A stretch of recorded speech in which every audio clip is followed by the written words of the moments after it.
बहुत बहुत धन्यवाद माननीय मुख्यमंत्री जी। श्री कृष्ण जी ने भी कहा है कि कर्म ही तुम्हारा कल होगा, और अगर कर्म में है सच्चाई तो कर्म कहाँ निष्फल होगा। हर संकट का हल होगा, आज नहीं तो कल होगा, मगर कर्म ही तुम्हारा कल होगा। और ये हमारे देश के यशस्वी प्रधानमंत्री जी का ही कर्म का प्रतिफल है, उनकी इच्छा शक्ति का प्रतिफल है, जो असंभव कार्य भी संभव हुआ है नारी शक्ति वंदन अधिनियम के द्वारा। मैं पूरे सम्मान के साथ ऐसे राष्ट्र नायक देश के प्रधानमंत्री माननीय नरेंद्र मोदी जी को आमंत्रित करती हूं कि वो हम सब कार्यकर्ताओं को संबोधित करें। माननीय प्रधानमंत्री जी श्री नरेंद्र मोदी।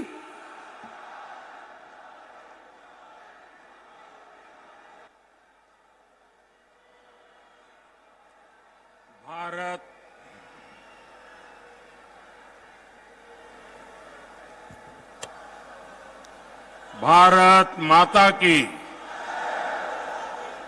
भारत माता की, भारत माता की।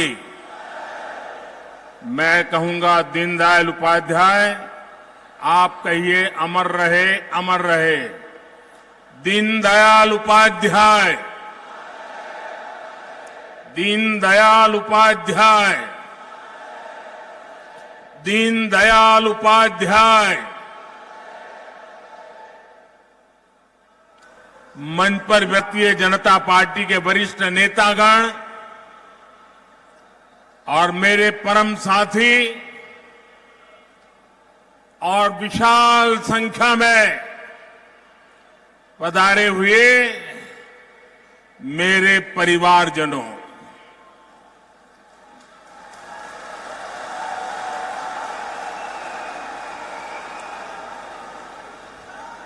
ये जन सैलाब, ये उमंग, ये उत्साह, ये कार्यकर्ता का महाकुंभ, महासंकल्प बहुत कुछ कहता है। ये दिखाता है कि मध्य प्रदेश के मन में क्या है।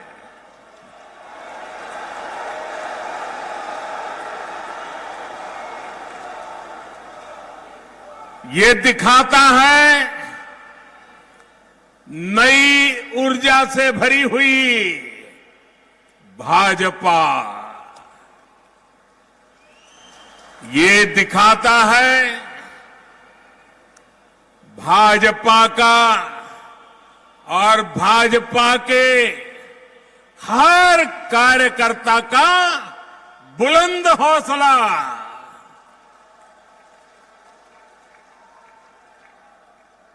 मेरे परिवारजनों, मध्य प्रदेश को देश का दिल कहा जाता है। भाजपा के साथ देश के इस दिल का जुड़ाव कुछ विशेष ही रहा है। जनसंघ के जमाने से लेकर आज तक भाजपा को एमपी के लोगों ने हमेशा भरपूर आशीर्वाद दिया है।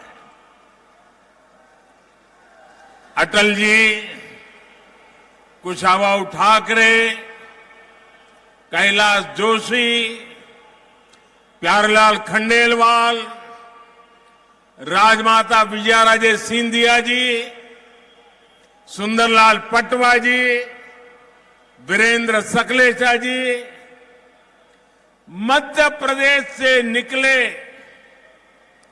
ऐसे अनेक महान व्यक्तित्वों ने हमें आज यहां तक पहुंचाया है।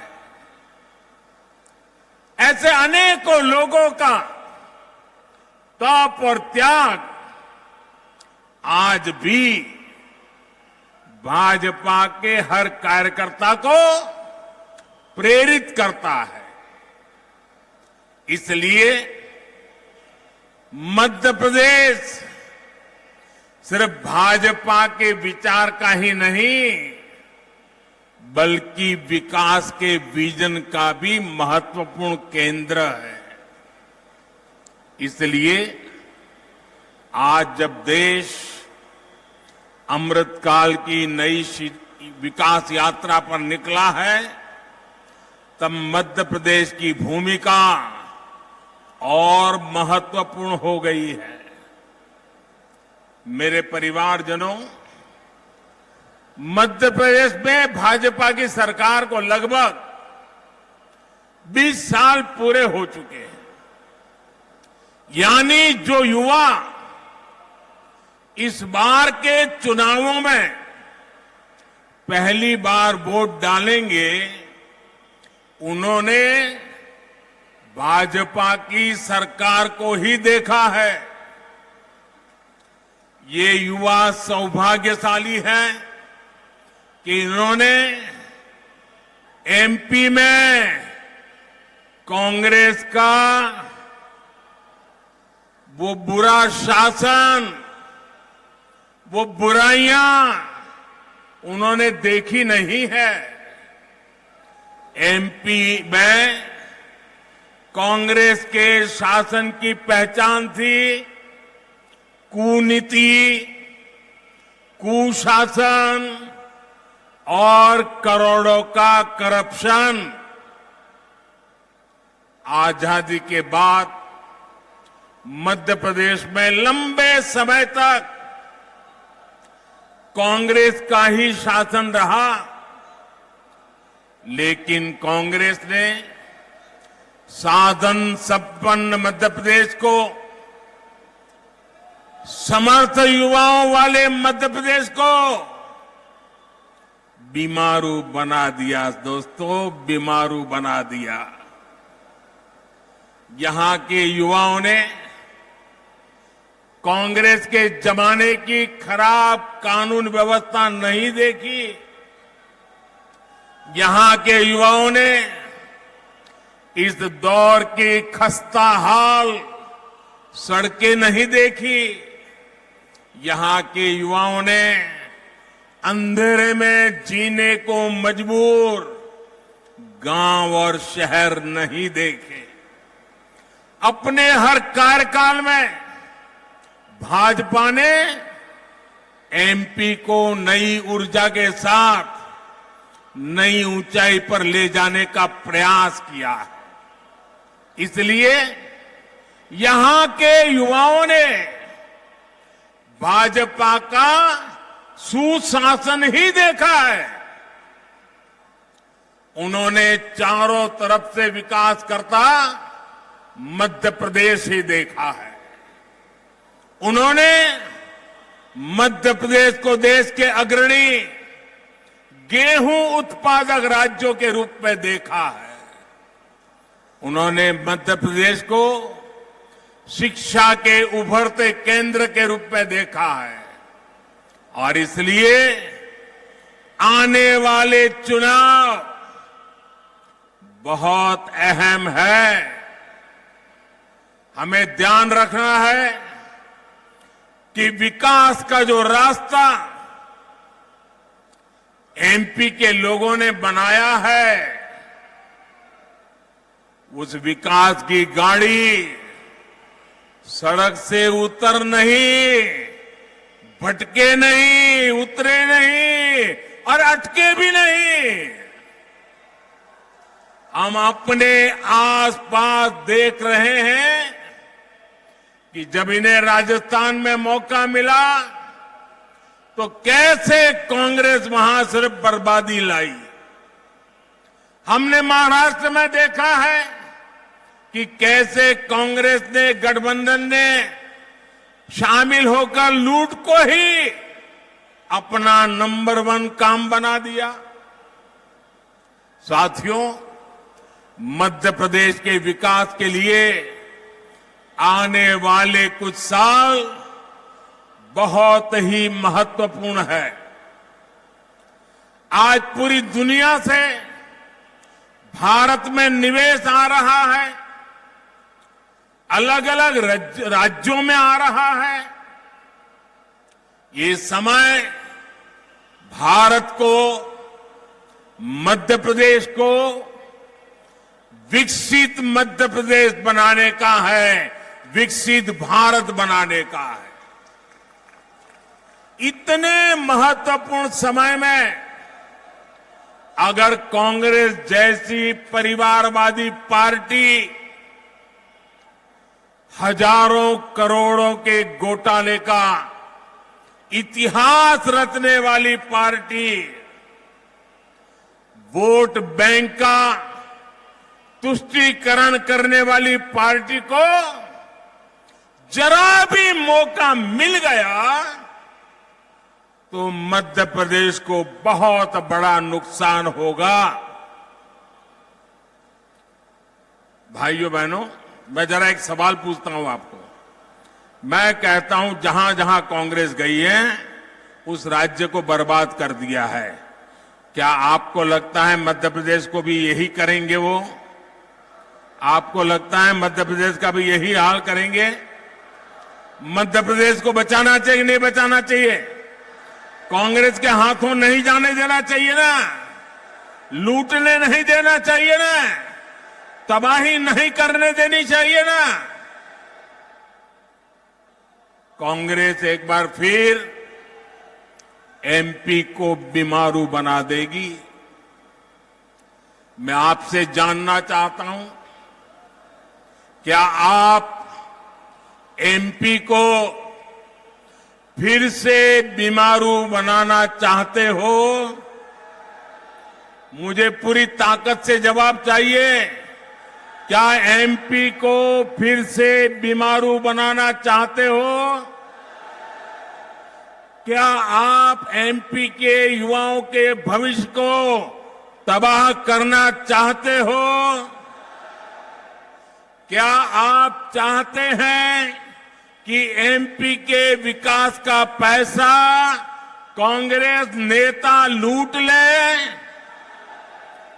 मेरे परिवारजनों, कांग्रेस के पास भविष्य की सोच ही नहीं बची है।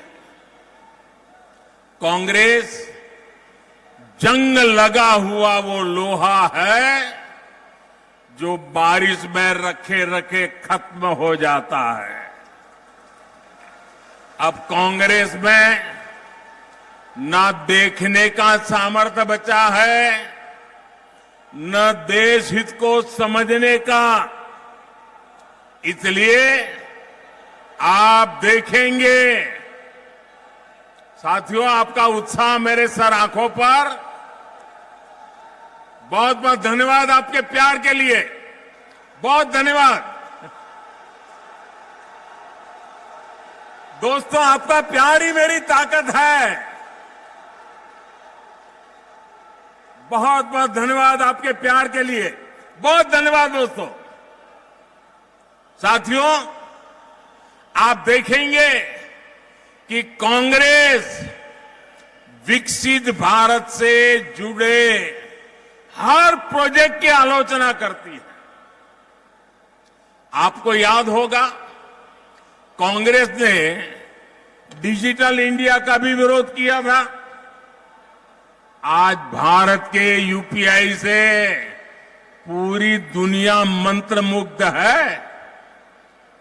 भारत में रिकॉर्ड डिजिटल लेन देन हो रहे हैं, लेकिन कांग्रेस को ये भी पसंद नहीं है। साथियों, भाजपा आज आधुनिक सड़कें, आधुनिकतम सड़कें, चौड़े हाईवे, एक्सप्रेसवे बना रहा है, लेकिन कांग्रेस इसकी आलोचना करती है। भाजपा आज वंदे भारत जैसी आधुनिक ट्रेनें ला रही है, स्टेशनों का कायाकल्प कर रही है। भोपाल के रानी दुर्गावती रेलवे स्टेशन की प्रशंसा हर कोई कर रहा है। ये भी कांग्रेस को नहीं पच रहा है। भाजपा बुलेट ट्रेन पर काम कर रही है, इसकी भी कांग्रेस आलोचना करती है। भाजपा सरकार ने नया भव्य संसद भवन बनाया, आने वाली सदियों तक देश की सेवा करे, ऐसा भारत का अपना संसद भवन बना। पूरा देश इसकी भूरी भूरी प्रशंसा कर रहा है। लेकिन कांग्रेस ने पहले दिन से ही विरोध करना शुरू कर दिया। अब भी नकारात्मकता फैला रहा है कांग्रेस वाले। भारत कुछ भी नया करे, भारत कोई भी उपलब्धि हासिल करे, कांग्रेस को बिल्कुल पसंद नहीं आता है। मैं जरा मध्य प्रदेश के लोगों से पूछ रहा हूं, जवाब देंगे आप? एक सवाल पूछ रहा हूं, जवाब देंगे? आप मुझे बताइए, देश का नाम रोशन हो तो आपको खुशी होती है कि नहीं होती है? देश की इज्जत बढ़े तो आपको खुशी होती है कि नहीं होती है? देश का मान बढ़े तो आपको गौरव होता है कि नहीं होता है? आपको होता है, कांग्रेस वालों को नहीं होता है। क्योंकि कांग्रेस ना खुद बदलना चाहती है और ना ही देश को बदलने देना चाहती है। साथियों, देश समृद्धि की तरफ बढ़ने के लिए घोर परिश्रम कर रहा है, लेकिन कांग्रेस देश को 20वीं शताब्दी में ले जाना चाहती है। मैं मध्य प्रदेश के युवा साथियों को, हमारे फर्स्ट टाइम वोटर्स को एक बात जरूर बताना चाहता हूं। मेरे नौजवान साथियों, मेरी बात गौर से सुनिए और घर जाकर के अपने माताजी, पिताजी, नाना, नानी, दादा, दादी, जरा मैं जो कह रहा हूं उनसे बात कीजिए, उनसे पूछिए। मेरे युवा साथियों, आपके माता पिता, आपके दादा दादी को अभाव में रखने के लिए सिर्फ और सिर्फ कांग्रेस जिम्मेदार है।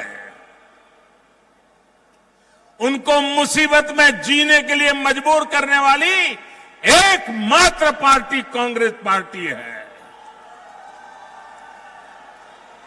आज दुनिया भारत को लेकर जो कुछ कह रही है, ये सारे गौरवपूर्ण काम पहले भी हो सकता था, लेकिन कांग्रेस सिर्फ एक परिवार का गौरव गान करने में ही जुटी रही।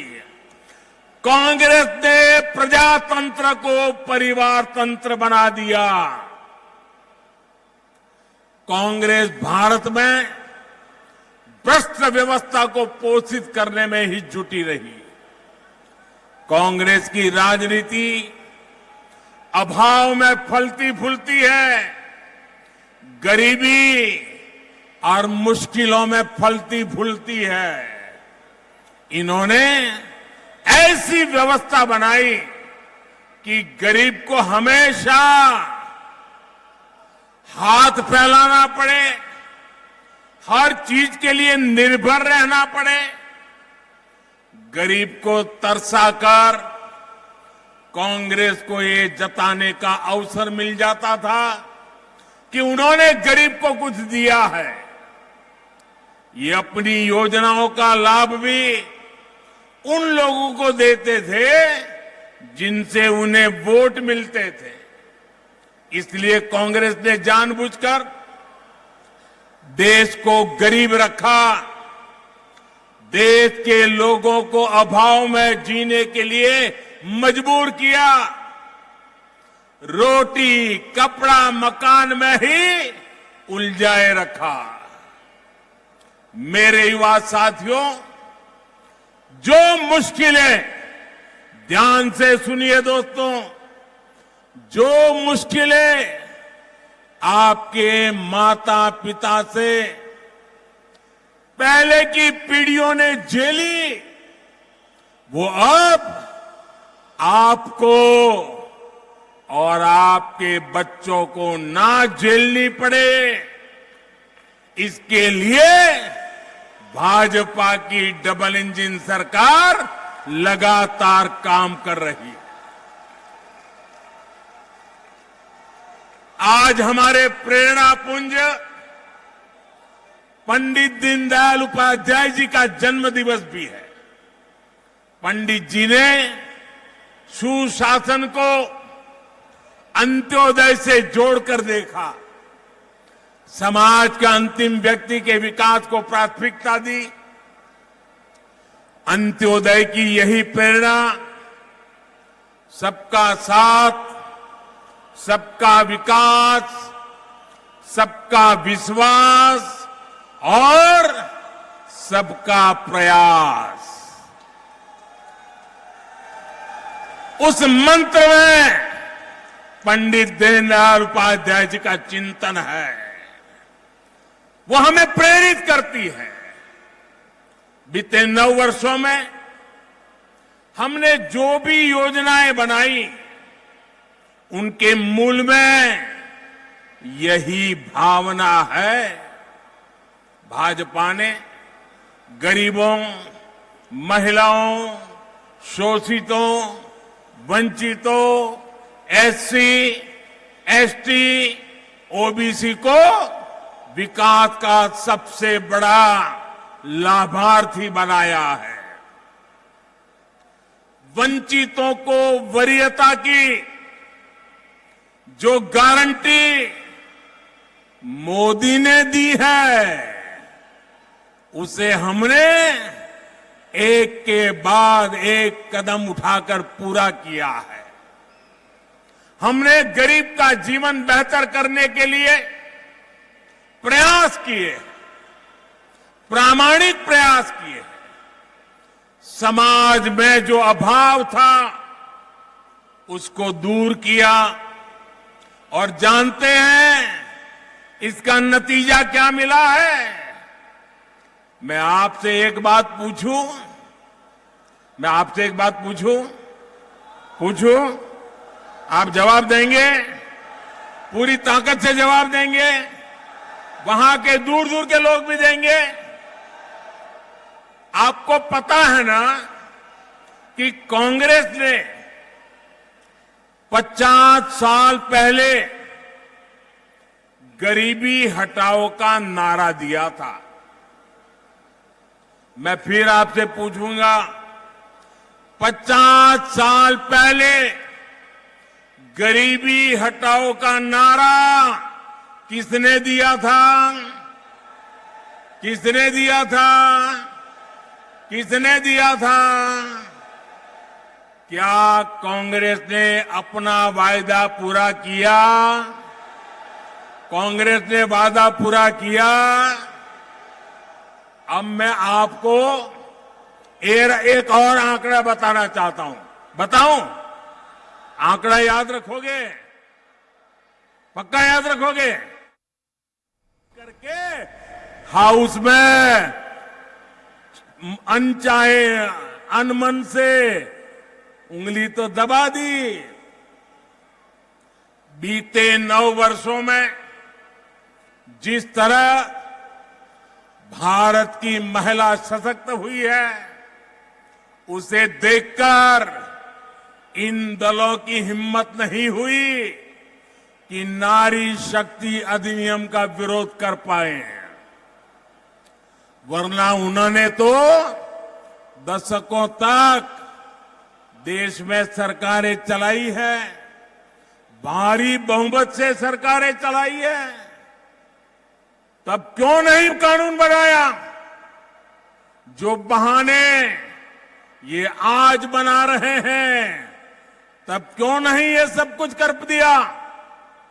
सच्चाई ये है कि इनकी नीयत में खोट है।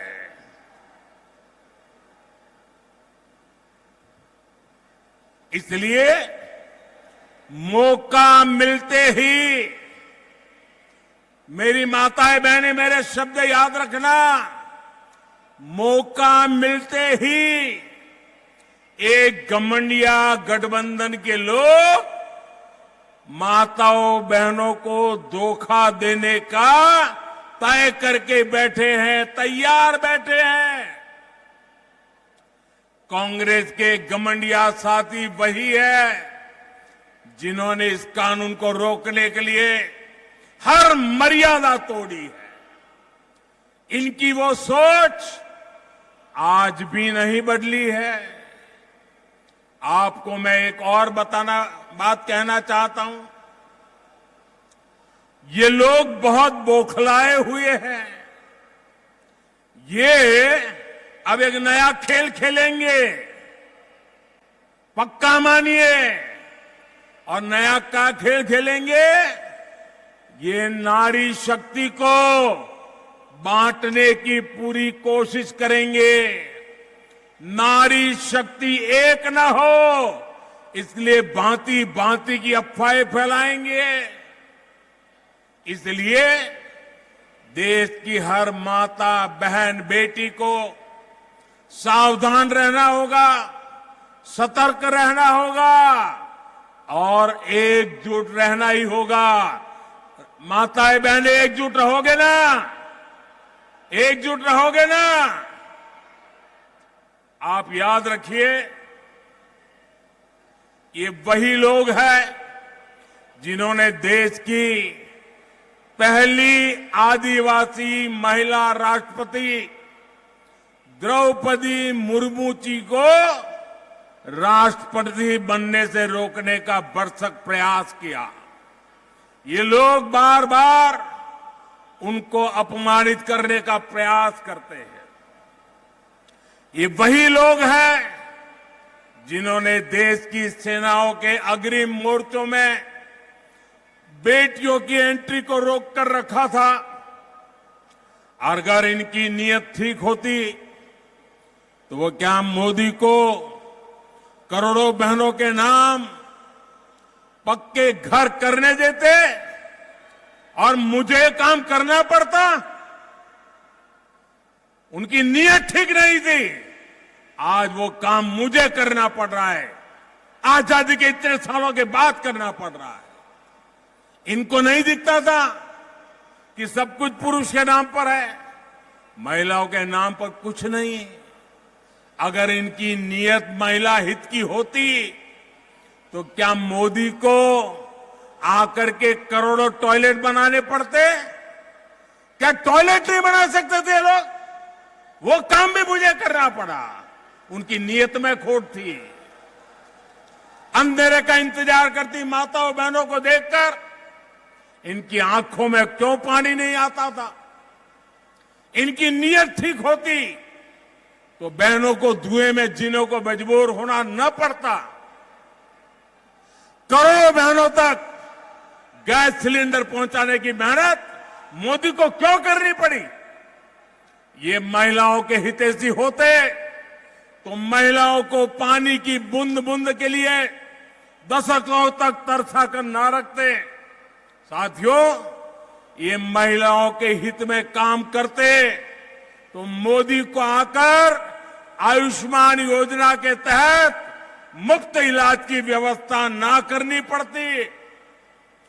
ये अगर महिला हितैषी होते तो हमें बेटियों को बचाने और उन्हें पढ़ाने के लिए आवाज ना उठानी पड़ती। इन्होंने तो महिलाओं को बैंकों से भी दूर रखा। देश की करोड़ों बहनों के जन धन खाते आपके इस सेवक को खुलवाने पड़े।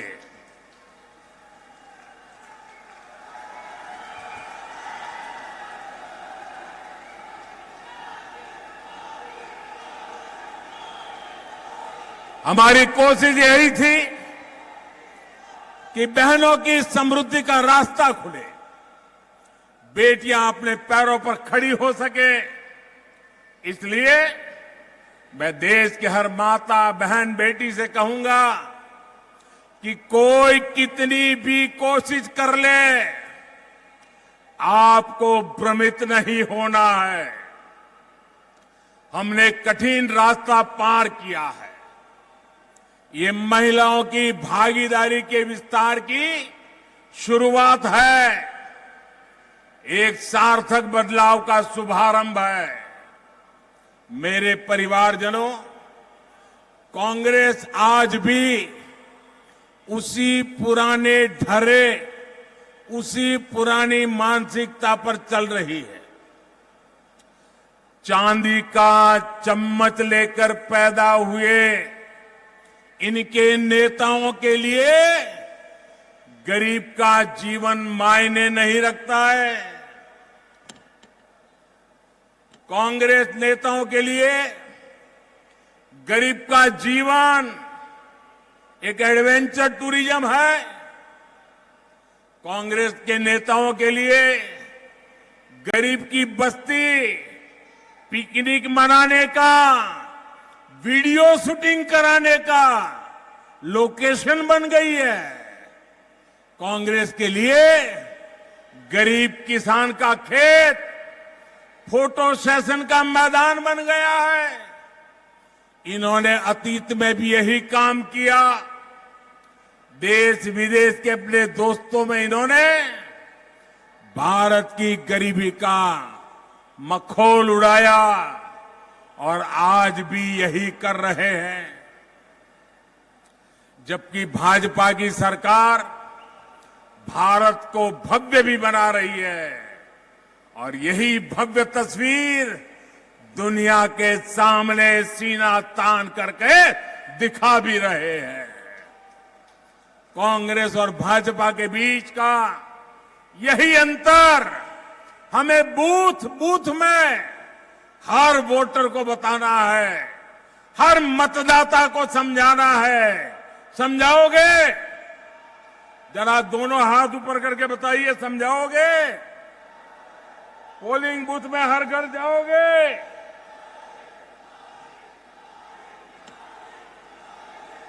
हर किसी को बताओगे? एक एक बात बताओगे?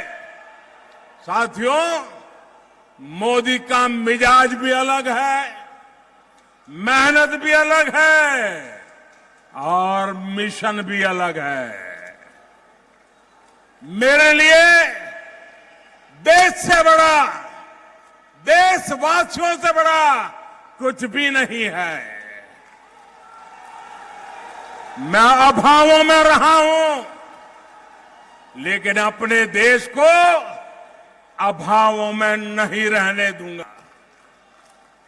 मुफ्त राशन और मुफ्त इलाज गरीब की चिंता दूर करने का अवसर कांग्रेस के पास भी था, लेकिन नियत और इच्छा शक्ति नहीं थी।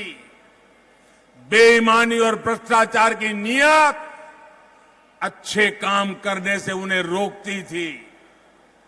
पहले समाज के जिन वर्गों को छोटा समझा गया, उनके जीवन में बड़े परिवर्तन का प्रयास हमने किया।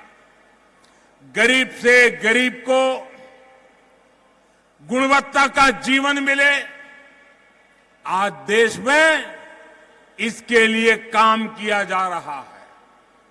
कुछ दिन पहले ही पीएम विश्वकर्मा योजना शुरू हुई। देश भर में हमारे विश्वकर्मा साथी कोने कोने में फैले हैं।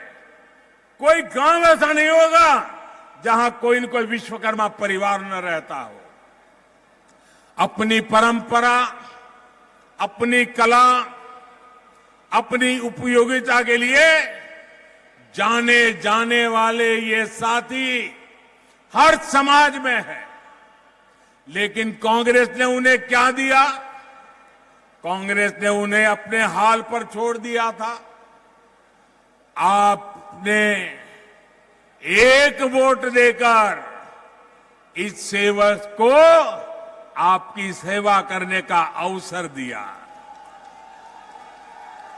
आज हमारे कुम्हार भाई बहन, लोहार भाई बहन, सुनार भाई बहन, सुतार भाई बहन, जूते बनाने वाले, राजमिस्त्री, दर्जी, ऐसे दर्जनों साथियों के लिए राष्ट्रीय विश्वकर्मा योजना बनी। इनकी ट्रेनिंग का इंतजाम हुआ है, लाखों रुपए के लोन की व्यवस्था हुई है और विश्वकर्मा साथियों के लिए जो ये कम ब्याज का लोन मिलेगा उसकी गारंटी मोदी ने ली है, सरकार ने ली है। साथियों, हमने रेहड़ी, पटरी, ठेले पर छोटा मोटा कारोबार करने वाले साथियों के लिए भी बैंकों के दरवाजे खोले हैं। पीएम स्वनिधि योजना के तहत इनकी मदद की गारंटी भी मोदी ने ली है। गांव में, कस्बों में हमारे साथी अपनी दुकान, ढाबा, गेस्ट हाउस ऐसे व्यवसाय कर सके, ये पहले बहुत मुश्किल था। उनके पास गारंटी नहीं होती थी, इसलिए बैंक से उन्हें मदद मिलना मुश्किल था। मोदी ने ऐसे साथियों की गारंटी भी ली। मुद्रा योजना के तहत लाखों का बिना गारंटी का पैसा उन्हें मिल रहा है। इस योजना की सबसे बड़ी लाभार्थी हमारी बहनें हैं, दलित भाई बहन हैं, हमारा है, हमारे आदिवासी साथी हैं, हमारे छोटे किसानों, पशुपालकों और मछुआरों की तो सरकारी नीतियों में पूछ ही बहुत कम होती थी। कांग्रेस की सरकारें वोट पाने के लिए किसानों को लोन माफी की झूठी गारंटी देती रही है, लेकिन छोटे किसानों, पशुपालकों के लिए तो बैंक से लोन लेना असंभव था।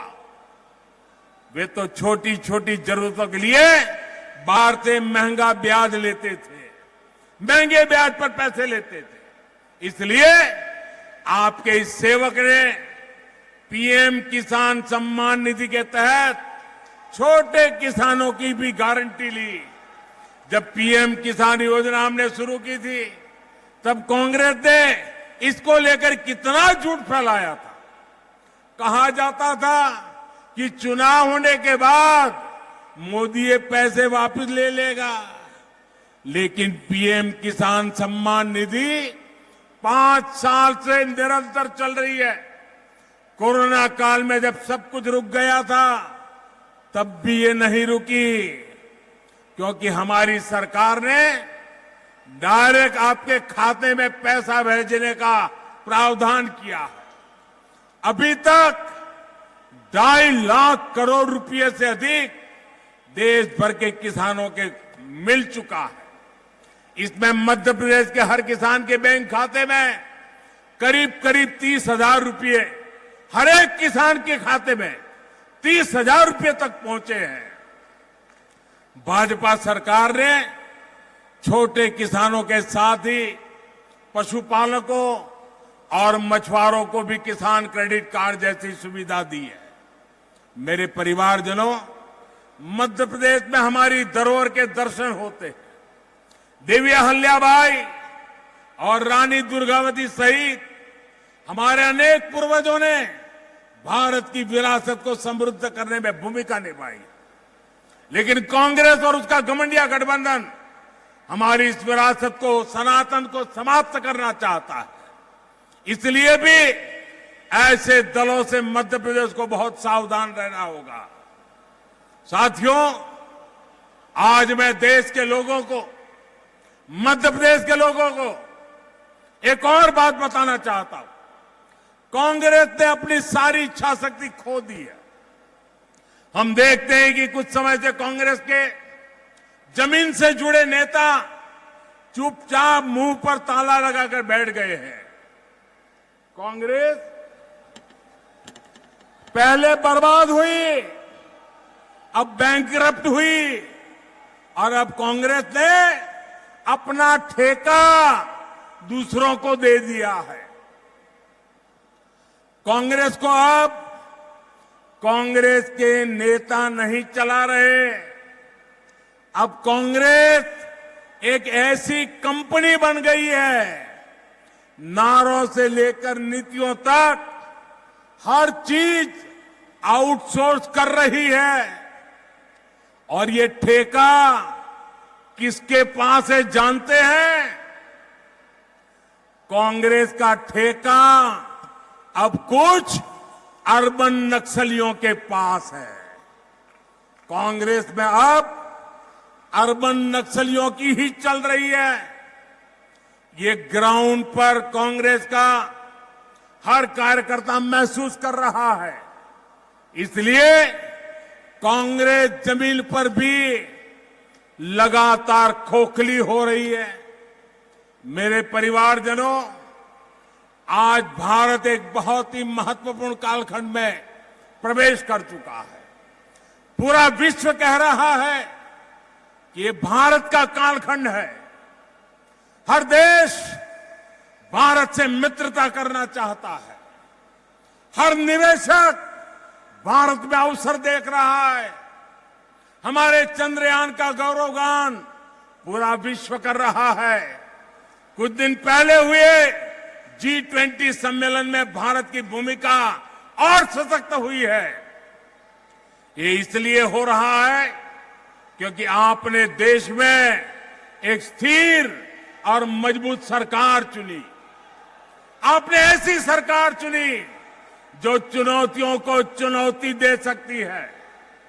1000 वर्ष की गुलामी के कालखंड में हमने जो आत्मविश्वास खोया, आज भारत उस आत्मविश्वास को पुनः जी रहा है। आज हम जो फैसले लेंगे वो आने वाले 1000 साल की हमारी यात्रा को तय करने वाले हैं। ये सब कुछ मध्य प्रदेश की भागीदारी के बिना संभव नहीं है। विकसित भारत के लिए मध्य प्रदेश का विकसित होना बहुत आवश्यक है। ऐसा विकसित मध्य प्रदेश जहां हर व्यक्ति, हर परिवार का जीवन वैसा ही हो जैसा विकसित देशों में हमने देखा है। हमें ऐसे मध्य प्रदेश का निर्माण करना है जो छोटी छोटी जरूरतों का मोहताज ना रहे। हमें मध्य प्रदेश को नए अवसरों की धरती बनाना है।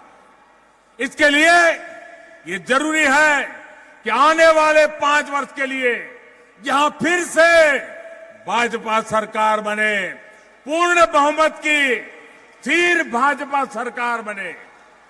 भाजपा के पास रोड मैप भी है और उसे जमीन पर उतारने की इच्छा शक्ति भी है। इसलिए मध्य प्रदेश के हर कार्यकर्ता की जिम्मेदारी बहुत बड़ी है। हमें विधानसभा ही नहीं बल्कि हर बूथ जीतना है। हर बूथ पर लोगों का दिल जीतना है। बूथ का हर कार्यकर्ता हमारा उम्मीदवार है, क्योंकि उसकी पहचान कमल है, उसकी शान कमल है, उसका निशान कमल है। इसलिए हर